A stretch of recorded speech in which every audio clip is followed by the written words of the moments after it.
অথচ এই যে নির্বাচনী দিতে চাচ্ছেন, কি নির্বাচন চাই আমি? সবার কাছে অ্যাকসেপ্টেবল যেই নির্বাচনে দাঁড়িয়ে আমার মনে হবে যে দেশে একটা জনগণের প্রতিনিধিরা ক্ষমতা গেল, যারাই যান তাদের সম্পর্কে পরে কি হবে, তারা কেমন করবেন, এ তো অন্য আলোচনা। সেই নির্বাচন করবার জন্য আপনার পুলিশ লাগবে জনবান্ধব, যাতে খুবই মানে ধান্দা টান্দা বাদ দিয়ে নির্বাচনটা করতে দেয়।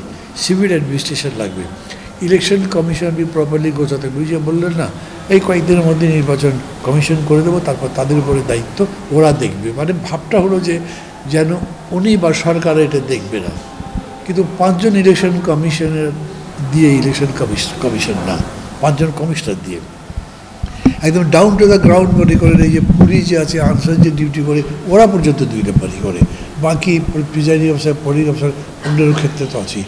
অত দূর ওরা যেতেই পারবেন না। আমার কাছে এইটা ভয় যে ওনারা অত দূর এখানে নিতে পারবেন কিনা।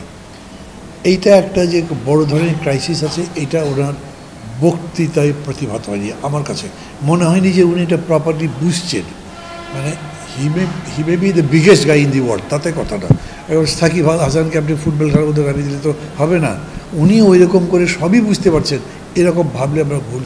মানে ধরুন খুব কমনলি এটা বলা যেতে পারে, ওনার বক্তৃতায় উনি বলছেন, আগেও বলেছেন, অর্থনীতির এত ভালো ভালো কথা বললেও মানে আমি সাধারণত এটা বলি, মানে ইকোনমিক্সের এটা খুবই মানে কমন পপুলার ডেফিনেশন আছে। Economics is everyday business of life, everyday business of life. আপনি প্রতিদিন বাজার যাচ্ছেন, কিনছেন বা বিক্রি করছেন, যাই করছেন অর্থনীতি তৎপরতা, এই প্রতিদিনকার যে আপনার জীবন, এই জীবনটা যদি স্বচ্ছন্দ না হয়, আরামদায়ক না হয়, তাহলে অর্থনীতি ভালো না। বাকি আপনি অনেক সব ডেটাস দিতে থাকবেন, তো আমার কী আসে যায়? আমি বাজারে গিয়ে কিনতে পারছি না, আমি আমার ছেলেকে স্কুলে ভর্তি করতে পারছি না। এই যে এই ইকোনমিক্সের প্রতি উনি কোনো নজরই দেননি আমি মনে করি। মানে এটা কি উনি পারেননি না কি আমি বলতে পারবো না, কিন্তু আমি মনে করি যে এইখানে তার ব্যর্থতা মানে খুবই প্রকট। জিনিসের দাম তো কমই নেই, সিন্ডিকেট ভাঙতে পারেন নেই উনি, সিন্ডিকেট ভালো মতো বুঝতে পেরেছে যে তাও মনে হয় না। মানে এইখানকার অ্যাপ্রোচও আমি দেখি না যে কী করছেন ইকোনমিক্সের। আরও যেমন ধরেন ব্যাংকের ব্যাপারটা উনি বলেছেন যে ভালো করেছেন, কিন্তু ব্যাংকে আপনি 3টা জায়গায় যাবেন, গিয়ে চেক দেবেন, টাকা পাবেন। 5টা ব্যাংকে যাবেন, চেক দেবেন, 10 লাখ টাকার টাকা দেবে 10,000 হয়তো, তার কাছে টাকাই নেই, তারল্য সংকট আসলে যায়নি।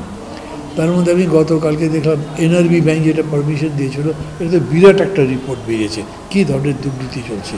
এমডিকে অ্যাকিউজ করে তার নামে সরাসরি কিছু অ্যালিগেশন দিয়ে কথা বলেছে, অথচ কোনো ব্যবস্থাই নেই এখন পর্যন্ত। মানে একইভাবে ধরেন অ্যাডমিনিস্ট্রেশনের কথা যদি বলেন, তো অ্যাডমিনিস্ট্রেশনে তার কোনো সাকসেসই আমি দেখি না।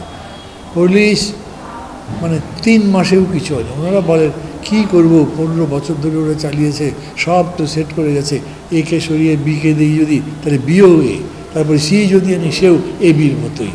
কিন্তু অ্যাডমিনিস্ট্রেশনের বিষয়টা মানে আমি তো আওয়ামী লীগ করতাম, একটু কথা লম্বা চাপড়া আবার পরে সেট করে দিলেন।